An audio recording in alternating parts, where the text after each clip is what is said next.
It started with a scream I'll never forget. Not the kind you expect out in the Pinesno Coyote. No hawk overhead, just a full-blown, high-pitched human shriek that cut through the quiet like a blade. I was halfway through sharpening my chainsaw blades in my cabin up the ridge when it hit me. By the time I grabbed my binoculars and reached the overlook, my gut had already dropped. There she was, some fool on a red ATV, fishtailing like crazy down my private trail, kicking up dirt, barreling straight toward Widow's Edge. That's what we call the cliff at the end of the trail. No guardrails, no mercy, just 200 feet of air and a whole lot of jagged rock. And the rider? Karen Delaney, HOA president down in the valley. Of course, it was her. This wasn't the first time Karen had trespassed. 2 months earlier, I caught her jogging on the trail with a group of her HOA friends, all wearing matching neon windbreakers like they were on a charity walk. I asked them to leave politely. She took a selfie instead, claimed it was part of a community health initiative, said nature belongs to everyone. And that's when I knew this wasn't about hiking. It was about control. 2 days before the scream, I'd returned from town with fencing gear and trail cameras. Marvin, a neighbor who's lived here since his beard turned gray, flagged me down. Showed me a Facebook post Karen on her flashy red ATV, captioned, "This Saturday, I conquer the Forbidden Trail. Queen of the Mountain." She tagged 5 local influencers and added fire emojis like she was launching a rap album. I didn't get angry. Not right away. I felt tired. Tired of the entitlement. Tired of someone turning a place I protect into a prop for her ego. I walked the trail that afternoon. The lower gate was cut. Tire tracks through my sapling grove. Evidence of drones already flying recon. I knew this wouldn't end well. So I set up what I could. Motion sensors, trail cams, and a nylon brake line, something I rigged back in my days with search and rescue. It was designed to stop an ATV just short of Widow's Edge. It wasn't foolproof, but it was better than nothing. Morning came. Fog rising from the valley. I spotted the Convoy SUVs, a camera crew, and a small crowd with lawn chairs and energy drinks. Karen showed up in a glittered helmet, waving like a beauty queen on a parade float.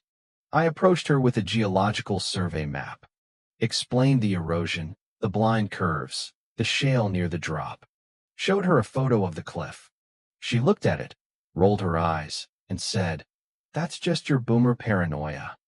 Her son, maybe 16, cheered her on. "Let the queen ride," he shouted. The crowd hooped like they were at a monster truck rally. And Karen mounted her ATV with flair, declared, "This is for every woman told to stay home," and roared into the trees. I hiked up the parallel ridge, watched the motion sensors light up one by one. She blasted past every orange speed marker I'd painted, nearly flipped at a washout, but kept going. It was like watching someone tempt gravity on purpose. Then came the scream. She'd hit the last curve too fast. Lost control. Her ATV slammed sideways into the brake line and stopped 10 feet from the cliff. One tire spun in the air. She was on the ground, not moving. For a breathless moment, everything froze. Then the drone dipped into frame. The crowd gasped. Her son went pale. One woman dropped her phone. I made my way down, steady and slow. She sat up, dazed, helmet cracked.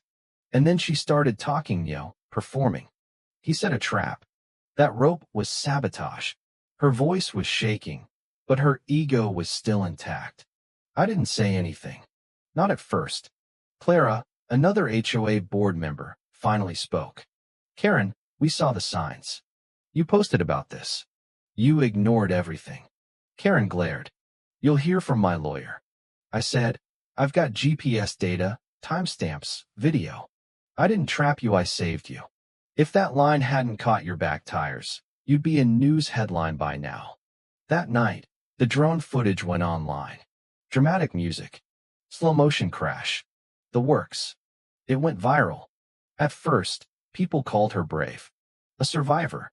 But the truth followed close behind. Someone made a montage her bragging posts, the warning signs, her own words. Nothing can stop me now. Public opinion flipped overnight.